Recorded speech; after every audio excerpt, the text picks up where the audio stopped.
If given the chance to join Miss Universe after your reign, would you do it? Miss Grand is the parang right fit for me.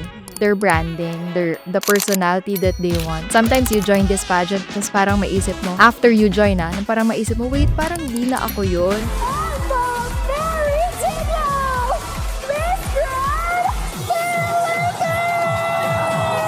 Parang nag-fit na ako dun sa industry na meron sila just to win or just people to like me. So parang wait lang, parang may mali. She still believes in YOLO or you only live once. She tries to live life to the fullest by exploring and traveling whenever she can. So dito sa Miss Grand, na-feel ko na this is me. Yes. Eto ako, I don't need to portray anything, I don't need to hide anything, the personality that I have, eto na yun. What is a wrong circumstance to tell the truth? Truth is important, Yes. but I think timing is important also. I love that. I love that. So the timing is, you need to learn kapag kaya mo na bang sabihin yung totoo, Okay. maintindihan ka na ba ng mga tao? And I think that's the perfect timing to tell the truth. You make me go loco, baby, yeah, that shit makes me crazy, yeah, that shit makes me. You make me go loco, baby, yeah, that shit makes me crazy. You make me go loco, loco. For today's guest, we have a woman who carries a title, a platform, and expectations that don't pause just because she's still growing. Today, we're talking about crown responsibilities versus her personal truth. The reigning Miss Grand International 2025, our very own Emma Tiglao. Grabe naman yung pagkatakil. Siyempre kasi, alam mo yun, that's one of the markers of a queen na yung nagpapatatak sa'yo. Introduction. How long did you practice your introduction? How long? Siguro since I started joining pageantry. Okay. Ganun na siya. Pero yung talagang meron ng tatatak, I think nag-start nung Miss Grand talaga. Okay. Yun siya. Kasi it is one of the most memorable introductions that I've personally heard. When did you lock in on your whole introduction? And who helped you? Mommy G is my trainer, pasarela trainer. Ever since I started joining pageantry, since Mutya ng Pilipinas 2012. So, siya talaga yung nagturo sa akin, nag-guide and all. And then, pinaka-pinag-aralan namin because we know that Miss Grand, importante din talaga Oo ang naman. introduction. So, pinag-aralan namin the hand movements, the gesture. So, parang, eto na, ganito mo siya gagawin. So, dun siya tumatak. Nag-start siya sa Emma Tiglao, Yes. Miss Grand, Pampanga. Pampanga! Grabe yung journey mo, no? Sobra haba. And before anything else, I just wanted to say thank you for guesting on The Final Answer. It's such an honor to have you here. It's actually a very special episode because today it is a very wholesome episode where we will just have your drink of choice and my drink of choice, non-alcoholic. Trivia na lang, the last time na ginawa ko yung check-up ko, Okay. parang okay naman siya lahat. The problem is sobra ako ng water. So, mas ma-water talaga ako. Okay. Talaga hindi ko siya kinakalimutan mag-hydrate because of my work also. As a host, as a news anchor. So, we need to hydrate Hydration more. is key. Diba? Kasi yung, Naman. ano natin, ang puhunan ay ang bosses. So, we really need to take care of. Do you sing? Haha. Do you... Ano nangyayari? No? Nakadalawang coach na ako ng voice lesson. Nawala na sila. This is Quickfire. Don't think too much about it. You can explain if you want to explain, but we're gonna go through 5 quickfire questions. Okay. Okay. First, how does it feel carrying a title every day? For me, it feels like the same. Uh-huh. The same Emmas before. Siguro ang difference lang, sometimes it's very overwhelming. We're in a big event, tas ang dami ng tao. Yun lang siguro yung difference. Kasi I don't think if nag-sink in na siya fully sa akin, Yeah. 100%. Yeah. Kasi yung nangyari during my Miss Grand, tuloy-tuloy. When I won Miss Grand Philippines, I only had less than a month of preparation. Grabe. And I didn't have time to celebrate it with my team because gagamitin na lang namin siya to prepare for the international. So, parang wala talagang time na, I won. So, dire-diretso siya. And during Miss Grand International naman, after I won, Yeah. hindi ako nakauwi agad because I need to stay in Thailand to fulfill naman the other responsibilities and help MGI for the Miss Universe. universe.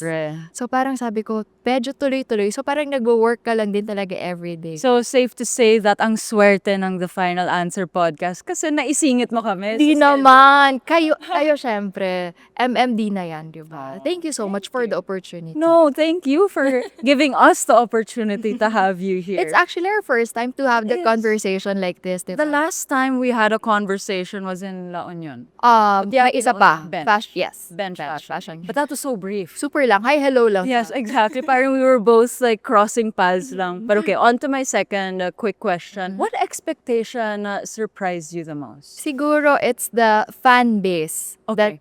I have right now. Because before, di siguro too quick, no? May mahal Go yung lang, haba yeah, you can, explanation you ko. can explain. Kasi I had experience before na nagpa meet and greet pa, fan meet yung team ko during Binibining Pilipinas 2019. Right. So, nag-alat sila ng malaking area, pero yung fans nang na dumating ay konti lang. Okay. So, lumipat na lang kami sa maliit na space. And for me, parang okay na yon kasi at least alam ko rin yung mga taong talagang nagsusupport sa akin. Pero, this grand journey, grabe, ibang klase. From Miss Grand Philippines, andyan yung Amazonas. Yes. And then, from Miss Grand Philippines to Miss Grand International, lumaki na sila into Belma family ng Thai fans na. Sabi ko, grabe. Tapos doon ko na-experience na ang Thai fans pala are very generous. Ibang klase sila. I know Thailand is very famous for their GLs and their tandems also. And I think one of the most famous ones is also from Miss Grand. Yes. Engfa? Engpa. Yes. Engpa. The first runner-up. Yeah. Yes. Engpa. And grabe the stories I hear about how generous the fans are and how passionate they are, even after turning over the crown. And is that something you expect also? I hope and I'm praying because also my Amabel family here in the Philippines, hindi lang sila basta nandiyan kapag events. Yes. They're also doing some charity works kahit wala ako or wala kami ni Belle. Kaya siya Amabel, my first runner-up was got Belle from Thailand. Yun. You know, fans, to whoever's watching, I just have to say thank you so much for all of your dedication. Where would we be without all of you? That's true. Diba? That's why I always, even if it means stopping for a few seconds to take photos, like And just say hi. so important Diba? to give them that time to get to know you. That's Diba? true. Okay, next question. What part of yourself do you protect the hardest right now? Siguro it's my inner peace because the bigger the world you are, the bigger the platform that you have, the louder it is. Yes. 'Di ba? So parang sometimes ang hirap i-protect ng inner peace mo. So kailangan you have this stronger core and foundation. So yung kailangan i-protect mo para hindi lumiliko yung values that you have. So, on the topic of inner peace, who gives you inner peace now? It's from up above. Okay. He's my foundation. Oh, that's so nice. Next question. What do you miss the most before the crown? What do I miss the most before the crown? Siguro yung doing simple things with my family, like going out to the mall na parang chill ka lang, ganyan. Ngayon kasi na-experience mo na hala, may nakakilala na pala talaga sa akin. So, slowly, gradually, nagsisink in na siya na, okay, nanalo pala talaga tayo ng international crown. So, yun ang siguro yung nami-miss ko, like randomly going out with your family and friends. I love that. Grabe yung ating Emma Tiglao, no? You are such an inspiration to so many women right now. I know a lot of people are excited to see you on this podcast also. Oh, Yeah, they are. But, you know, I do have, out of curiosity, I'm going to actually give you your fast talk quick fire. Flats or hills? flats. Mountains or beach? Beach. Miss Grand or Miss World? Miss Grand. The one and only. Miss Grand or Miss Universe? Miss Grand. If given the chance to join Miss Universe after your reign, would you do it? I'm happy with Miss I Grand. love that. Okay, on to our next segment. Miss Grand or... Ano? Are you gonna join again? It's the- you have a it's the segment where fast you talk. can ask. You have a segment where you can ask that. But grabe, that's a question that's been asked and thrown at me for a while. Sobra. Naantay ko talaga yung sagot mo. Mamaya. Taste and tell. Okay, so for this next segment, we have taken inspiration from some of your older interviews or things that you might have said in public. Feel free to ask follow-up questions or elaborate if you want to. But when you first wore the crown, you spoke about honor and national pride. When did honor start feeling restraint, if it has? For me, wala naman eh. As long as you stay on your values and you know where you joined, Right, right. I think yung honor is mabigat siya, yes, but it will not limit you. Right. Because as long as you hold to your values and responsibilities, then iga-guide ka naman niya to the right path. I think that's so interesting kasi, maraming sumasali and they don't expect how much hard work is put into your journey and how much harder work you have to put into your brand after your That's crown. true. Maybe because of the experiences that I had. Yes. Kasi ang tagal na rin para talaga And you've been in ladder, showbiz diba? also for a while, diba? So, the more that you experience, the more wisdom that you gain, Yeah. then yung values mo mas tumitibay. So, alam mo na kung saan ka po-position. Exactly. And siguro, God gave me this opportunity to join Miss Grand again kasi nagtaas sila ng age, di ba? So, I had the opportunity to join pageant again 35, tama ba? until 35. Until 35. Eh, I was 30 last year. So, sabi ko, last na lang to talaga. And I think Miss Grand is the parang right fit for me. Their branding, the personality that they want. Ganun. Right. Kasi you've joined so many different pageants, right? You've joined Binibining how many times? Twice. And then you did Miss World also. Yes. And then from Miss World to Miss Grand, napaka syempre, layo. polar opposites, diba? And I know that because I did Miss World also. And the expectations and the branding is so different. Different. Even before joining Miss Universe on my end, that's why I chose Miss World when I first started joining because I felt like I couldn't perform. Yes. I felt like I couldn't match the energy that the platform required. And then you realize that, hey, it's also muscles that you can train and sometimes it's less about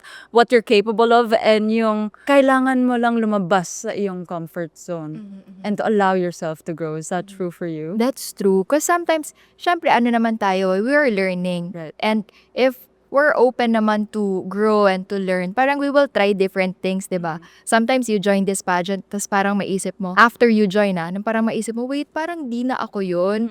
Parang, nag-fit na ako dun sa industry na meron sila just to win or just people to like me. So parang wait lang, parang may mali. So dito sa Miss Grand, na-feel ko na, this is me. Yes. Eto ako, I don't need to portray anything, I don't need to hide anything, the personality that I have, eto na yun. And that was your most authentic self. Yes. Can you say that you're guilty of conforming in the last times that you've joined?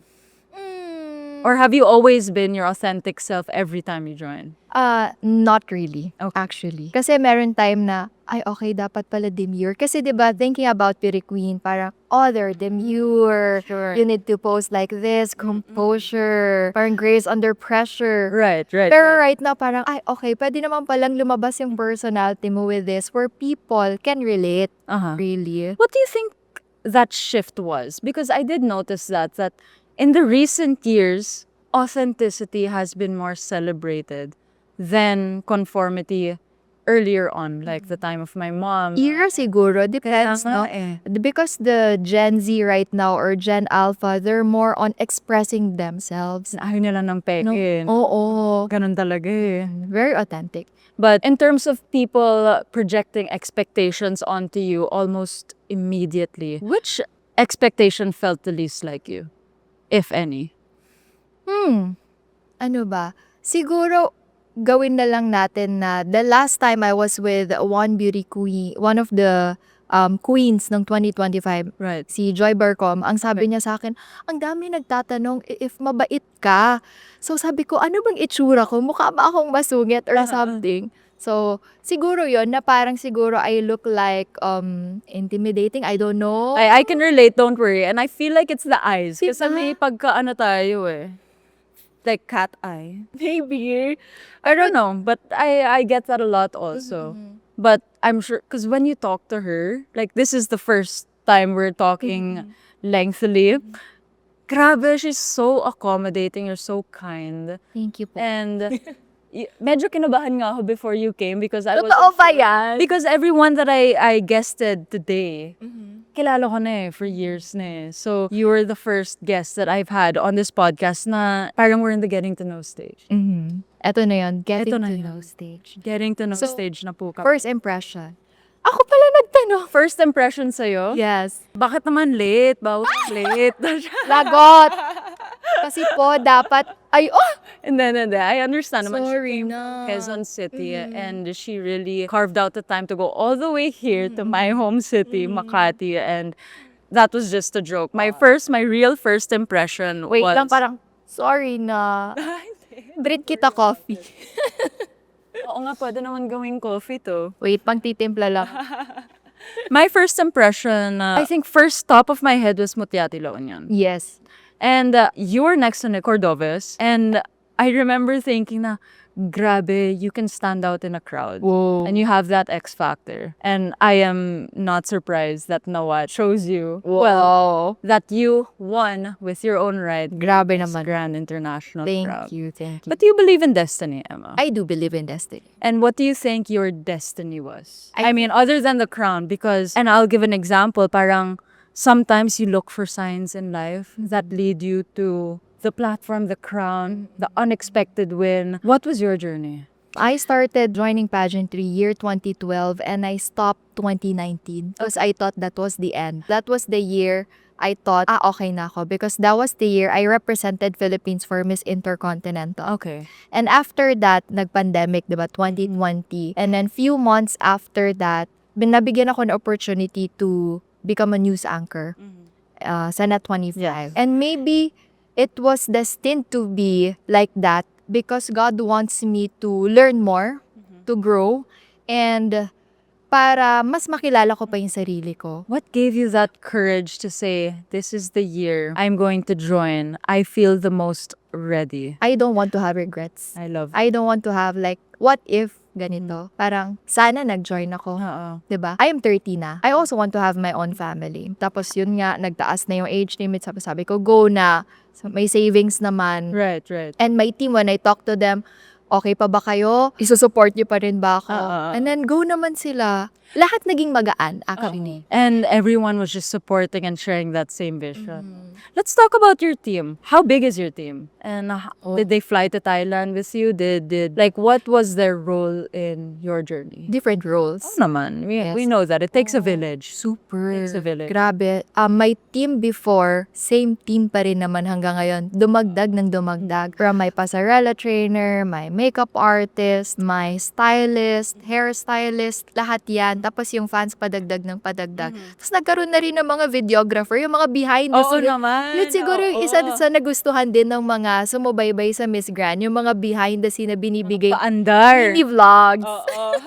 Yung experience. Kasi siguro gusto nila makita yung what's happening. Hindi lang siya basta photo Parang video na rin na, ito pa rin nangyayari behind the scene. And you can feel how invested they are in your journey also. Ibang-iba Kasi before, even in 2019, social media wasn't a thing pa. True. Diba? Votings weren't a thing. Pero now, here we are in a social media era that is so opinionated. And I know you're loved by millions of fans. Wow, But thank you. how do you handle bashers? I don't handle them. You don't handle them. I love this. I love this woman. I love this woman. You have to elaborate for the viewers that are listening. Why don't you handle your bashers? Sometimes you can read it. Tapos parang gusto mong sagutin. Kaya lang parang the more na sasagutin mo, the more na haba, you put gas on the fire. And diba? that's what they want magpapansin. Oo. So wag na lang. You listen na lang to your support system. Kasi lilisan ka lang sa mga taong nakakilala talaga sa'yo. If there was one negative comment that you could consider constructive criticism, what would that be from your experience? Because there are bashers that wake up and just want to spread hate, but there are some fans that, say, hey, maybe you should try this, maybe... Oh, okay. I think that was way back before yung mga sinasabi nila na, weakness niya yung Q&A. So, before I joined Binibining Pilipinas 2019, nag Dale Carnegie, if Okay. you know that. Para siyang John Robert Powers, more on personality Okay, development, okay. public speaking. Ayan. Parang Toastmasters. Yes, parang ganun. So, nag-aral talaga ako. Tapos, kahit na minsan mahirap yung hosting, nilagay ko talaga dyan para matuto ako mga event hosting, pageant hosting. Because the more you put yourself into public and the more you know different people and different personalities, dun ka mas natututo. Right. 'Di ba? So sabi ko, pala siya yung mga natututunan mo into books. It's the experiences of other people where you learn. Exactly. I love that. You know, Emma should write a book. Wow. Do you have plans on writing a book? Because I think you should. Really? You have so much wisdom that Parang people should different learn from. chapters, no? Oo naman. Different seasons of life. So next question is, do you think composure has been one of your biggest strengths, and your awareness with life and your desire to experience life to the fullest? Do you think that's one of your biggest strengths? I think so. I think so. Because if you experience life, especially when I entered the TV and when I hosted this documentary, Okay. it's called Ling Up Stories. Okay. I had that opportunity and chance to talk to different walks of life, Wow. different people. Imagine I interviewed this kid from Divisoria na nagpupulot lang ng vegetables sa basurahan. It will humble you. And when you experience those kind of stuff, parang mas natututo ka and you can share it to people. Tapos parang na-humble ka rin na kahit gaano karami na yung narating mo. Something is always rooting you That's true. back. Diba? What was your why? My why? What's your why to go through, I guess, all of your career milestones? Because it's no joke being an actress. It's no joke being an anchor woman, a host. It's no joke carrying the weight of a whole country across your heart. And it's no joke to have an international crown over your head. One of my grandest whys, family. Sila talaga yung why ko because I want our life to be different right now. And gusto ko yung hindi namin na-experience before, ma-experience na namin ngayon. Do you still live with your family? Yes, in Pampanga. And what is your biggest dream for your family? That I can travel them abroad together. Okay. I think malapit na yan. Sana, kasi Papanawat naman, oh. Papa, baka na. Papa Papa, naman, please. Tingnan mo. Kapuna ka. Kapon ka. So I have the sense na authenticity was really a driving force in your journey, no? Because I'm not feeling any sense of like I had to become this to get the crown. This was just you, and you were enjoying the process, and you did your very best, and then you came home reaping what you sowed. And by the way, your gown. That. Your gown. Daddy I just Rian have to- Fernandez. I just have to commend your gown because I was watching when you came out in that fire orange gown. I knew the deal was sealed. Did you feel that? Oh, because that night I was just enjoying. And I didn't expect, honestly, I did not expect, but I prayed. Okay. And I hope that I will win and bring the crown back to the Philippines. But I did not expect it. That's why yung reaction ko, hindi ko napaghandaan. Di ba may mga ganong training? Sabi nila, you need to practice or train for your reaction when you won. Wala. Wala akong alam dyan. No, because I mean, it has never crossed my mind to train for May your ganun winning kami moment. before, pero dating-dati pa yun. Siguro 2019 So era. ano Ayun, yung wala training na. mo? Parang, Dati, mga ganun, parang, kasi Pero syempre wala na. that photo is gonna live forever. in the video. So, wala na. May meme na ako. Okay lang. It's okay. Engagement is engagement. Yes. I remember when I won Miss Universe Philippines, hindi ko napigilan ng hina yung tuhod. Iba yung feeling, no? Iba. Especially when you know how it feels to lose. And when you know how it feels like for your country or city not to be called. That's true. So walang kampante. Do you share the same sentiment that in pageantry, you're not actually up against the women next to you? No. You're up against Yourself. Talk more about that. Because when you're against to the women beside you or woman beside you, then you will forget your strength. You will just focus on other people. Strength and Diba? weakness. And So- I know that's not healthy. No? Yes. Wala na kasi iniisip mo na siya, ay, ang galing niya, ay, magaling siya sa ganito. Instead of you focusing on yourself, what you need to improve, what you need to show, Exactly. your strength, and kung ano pa yung, kung sino ka, kung ano pa kaya mong maipakita. Ganun na siya. So how many best friends did you come home with? A lot also. Number 1 na si Miss Thailand. Sabi ko nga meron, di ba meron pa dyan na video na sabi ko, mukhang 2 na uuwi ko. Si Miss Thailand. Na-manifest yata. Okay, so you have learned how to carry yourself publicly. What feels hardest to carry privately? The same. Really? It's the same. Oh my gosh. Because ako, I feel like ibang-iba ako. Really? Buka ka na ako on a couch na ganyan. Kasi pagising ko, ganito pa rin ako. Talaga? I mean, my friends tease me na I'm like Miss Posture when I'm out, but the complete opposite when Really? Visit nga ako sa bahay niyo minsan, MMD. No, I think it's the same. How you see me, kung gaano ako kulit in front of TV, ganun din ako sa bahay, makulit din. Okay. And I think, ganun siguro pag bunso. Okay. 'Di ba? Parang ikaw yung nagpapasaya din sa kanila, ganun. So, it's just the same for me. Let's talk about Papa Nawat. How is your relationship with Papa Nawat? Very, very good. Especially with MGI organization. Grabe sila mag-alaga. Different. And how was your reaction when the whole Miss Grand and Miss Universe collaboration happened recently? I think this is the time to talk about the experience because I was there. Exactly. And I am happy that Papa Nawat was there also to support and to help Miss Universe. Yes. Papa Nawat is like a father. True to the Papa. True. True to the word Papa. And he will take good care of the girls. Why do you think people always have this misconception that, not everybody understands what he does and how he does the things that he does? Because I see him as a showman. I think he's one of the best producers of Very pageants. professional. And I enjoy watching Miss Grand. And quite honestly, I feel like it is at the top of the production game amongst all of the pageants. What do you think sets him apart?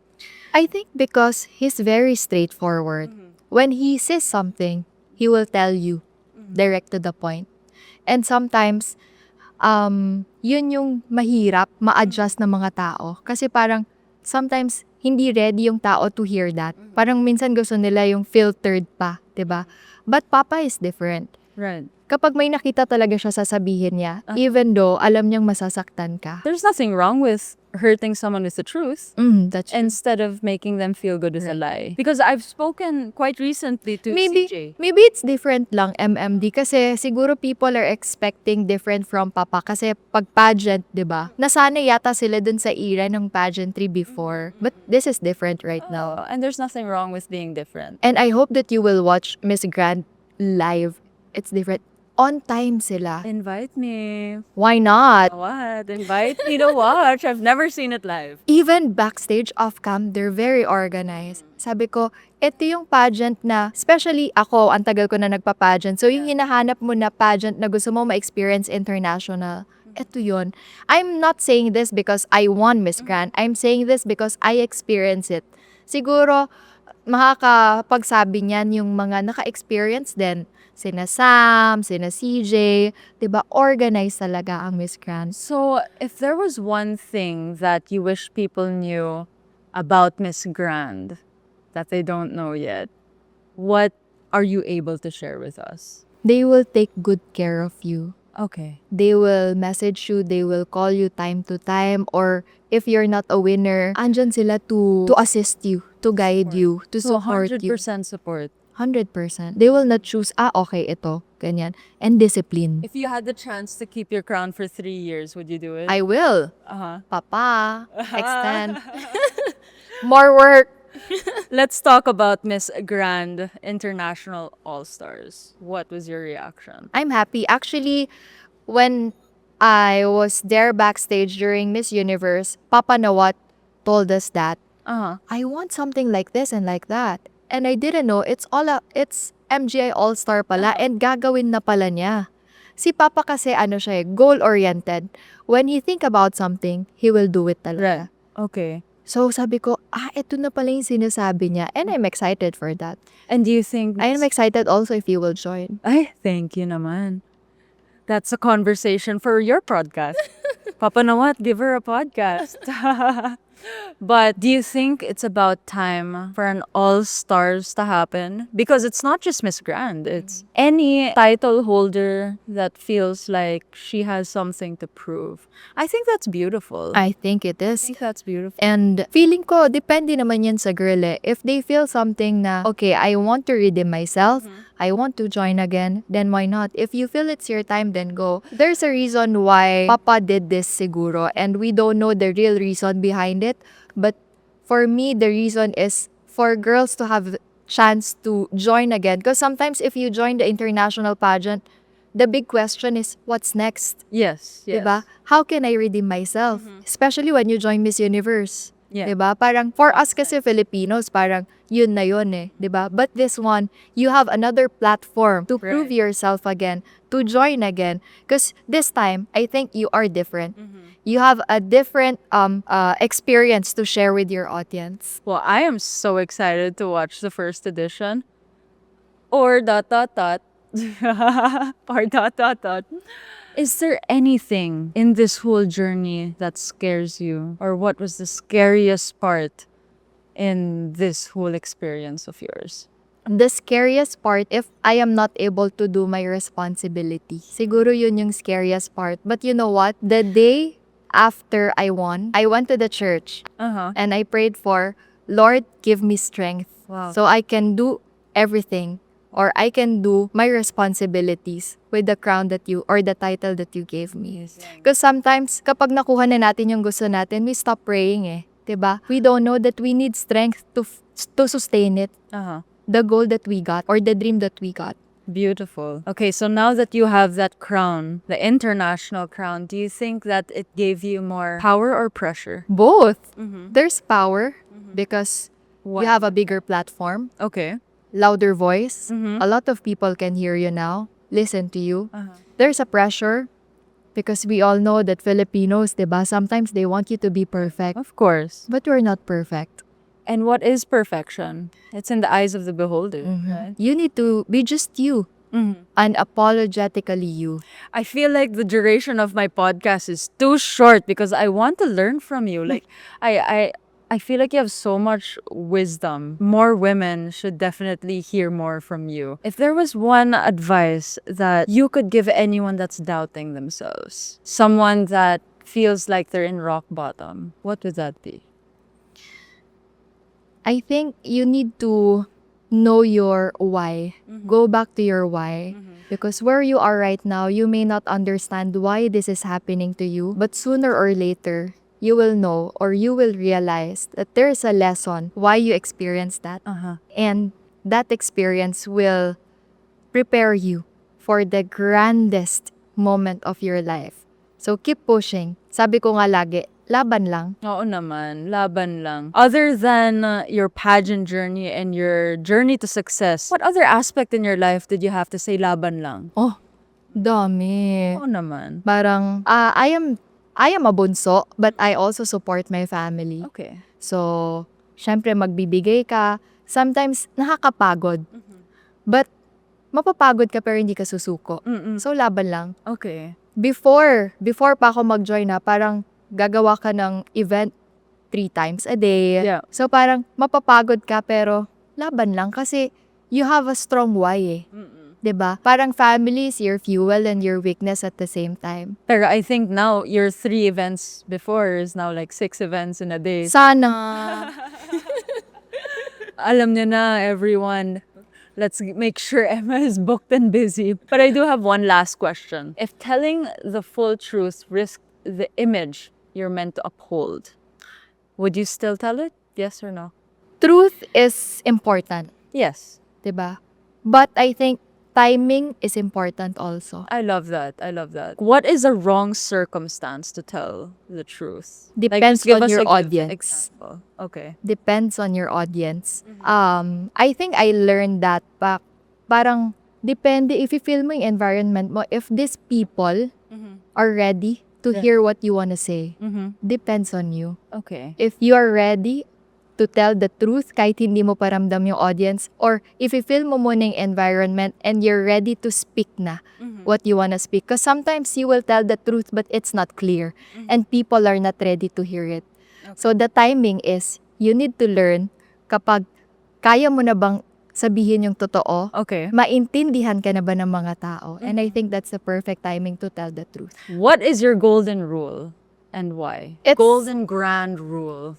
It's more on respect. Respect everyone. Mm-hmm. Siguro kahit anong position man yan, whoever it is, as long as you respect someone, that respect, you will also gain that. Okay. Because from respect, people will understand you more and love you the way you are. Amazing. Palakpakan natin si Emma. Grabe. It's time for Truth or Shot. Have this fun segment at the end of every episode where I allow my guest to ask me 2 questions of your choice, and I can either tell the truth or take a shot. Ha? Tell the truth na lang. Ako pumili. Matapang ba yan? Hindi. Gusto mo ba ng matapang? Oo, Oh, kaya sige. kang ipaglaban. This is the easy mode. Okay, okay. Easy question. Let's do to the difficult one. Pwede bang both? Iinom ka tas doon ka sasagot? Kasi di ba sabi nila kapag you're drunk, you tell the truth. Kaya ba ayaw mo uminom? Kasi ayaw mo magsabi ng totoo. Oh, lahat ng sinabi ko totoo. I don't need a shot. I can tell you the truth. Pagbigyan natin ng ating Gusto mo guest. gumawa ng sariling mechanics. Oo, go. Boss ang mga guests namin dito. I feel like Hala, it's a really fun dalawa one. palang matapang. So, dalawang medyo. Hinahamon mo ako, I'm competitive eh. What is your first question? First question, this is the easy question. I don't have an easy shot anymore. But It's okay. Do you have any regrets? Do you have any regrets in life? No, I don't. Because I've always learned how to live a life with no regrets also. I would have if, let's say, I didn't join, or let's say I didn't take a risk to keep this authentic brand that I have, because it's really far from what people expected. Androgynous, short hair, no vavavoom luscious hair just like you. But I feel like I don't have regrets. No, I can firmly stand behind that. Kasi you will see that to the person, no? If she's happy, genuinely happy. Okay, shot pa rin. Ay, hindi na. Fine. Isa lang naman dito. Love it. Love it. Fun fact. Ito yung sinasabi ko I was na battling. laban lang. So I'll take one for both of us. Okay, go. Because I answered the question, so now this is an honorary Emma shot. Thank you, MMD. Perfect. Dibigyan pa to. Okay. Sarap. Okay, here's the one and only question. Not just from me, Okay. but hinahanap na rin to ng kasagutan eh. Make Kasi sure that's medyo not a yes malapit or no na. question, ha? No ba yan? Wait lang. Charot. I think Reformulate that so I It's can a explain. yes or no and why. Okay, okay. Okay. Are you going to join Miss Grand International All-Star? Oh. It's really under consideration. I don't have a no for you. I don't have a yes, I don't have a no. And I feel like you would have had your answer if hindi na move yung applications. But I seriously do have a lot of questions still. Because I am a perfectionist. I like studying mechanics. I like studying the competition. And I'm actually just not sure if I'm the perfect fit. But if the question is, gusto ko ba? Gusto ko ba lumaban? Laban lang? Kaya. May ibubuga pa eh. Oo naman. Oo, may ibubuga Oo pa. naman. And do I feel like I have unfinished business? I feel like there is a lot of myself na hindi pa naipakita on the international stage. And I hope we will see that soon. And you'll be the first to know if I do. Really? Yeah, I'll tell you. Perfect. If you give me your personal number. Why not? Invite me anywhere. Ayan lang naman yung ano. Para makita ko na yung live ni Michelle off-cam. Ito na yun. Ito na buhay ko sa warehouse. No, but to that question, and because you graced us, I will take this shot again for you. Because you didn't get your yes or no eh. Oh. You didn't Maybe get your soon. yes or Maybe soon. But I understand you. Depends yan eh. Mafe-feel mo naman yan if it's your time. It's actually, I'm sure everybody or some people will ask, why can't I just answer yes or no straight? But this is how I've been ever since. I actually listen to the signs of the universe, the signs of life. You also believe on Yes, that? yes, I do. I do. Same. Where sometimes it might be a hard path, but suddenly biglang God will show you an opportunity and it's up to you to take it.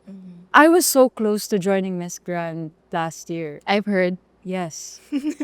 And I guess what happened in my story is there was just something that I couldn't give up. And it would have been something that could have, affected more than me. And, that's just not destiny. Yes. And I think it's part of your waiting season. And for me, the waiting season is you also build your character. oh yeah. Diba? So I think, pag na-build mo na yung character na yun, then you will know it's your time now. But I must admit, galing ni Papa na what with Grand All-Stars. Ang galing niya. This is going Iba to be, mag-isip, no? this is going to be a one-of-a-kind show.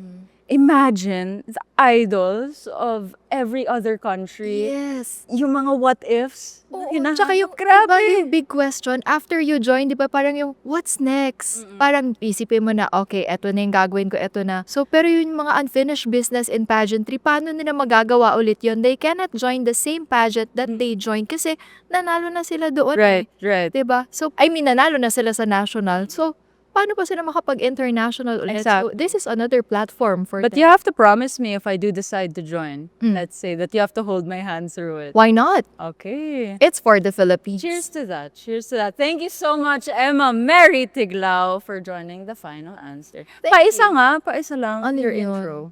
Your intro lang. Intro, sige. Emma Mary Tiglao, Tiglao. Miss Grand Grand International. So, leftover, right? Yes. Leftover, right? Emma Mary Tiglao, Miss Grand International. Para siya paikot. Hala, nalito na rin ako. Emma Mary Miss Grand. Miss Grand International. Andito. Oo. The one and only. Yan. Okay. Yung maalala ko lagi dito si Sampan eh. Papa. Yung ganun niya. Kasi yung nag-train sa kanya, same kami ng career. Exactly. Yes, Mami yes, yes. G. Grabe. I've met Mama G. And I love Mama G. So, maybe next time you'll have your own session. I mean, to each their own. And I love the journeys that Mama G has had and the alagas that he's had. Pero what bias Ian Mendahar tayo. No hate though, no hate. Oh, different naman Siyempre, yan. Actually, yan din naman yung sinasabi ni Mommy. Parang every candidate, malalaman nila kung sinong mag-fit na trainer for them. Exactly. Like our stylist, diba? Malalaman thing. natin kung sino, makeup artist, depende naman yun. So there's no right or wrong answer. It's always Tama. just who you choose to work with, right? Okay, ito na yung inaabangan ng lahat. Kinakabahan ako eh. Buti naka-blazer ako kasi ginajabar na ako sa loob. Ako blue to, so makikita agad. Sige. Okay, Game. Emma Mary Tiglao, Miss Grand International. Oh, I love it. ang galing. I was caught between saying international Philippines. That's why I waited for you Ano to say siya? it. Yung intro may kwento. Okay, Kasi, sige. di ba, from Emma, na akala ni Mommy na end na. Kasi, di ba, kaya siya pababa, akala end na ng pageant. Okay. From doing pageantry again. That's why Mary Tiglao.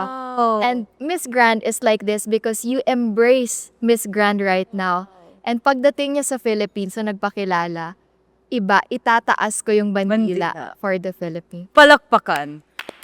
Thank you so much, Emma, for turning the final answer. Thank you so much for this opportunity to share my experience and my story.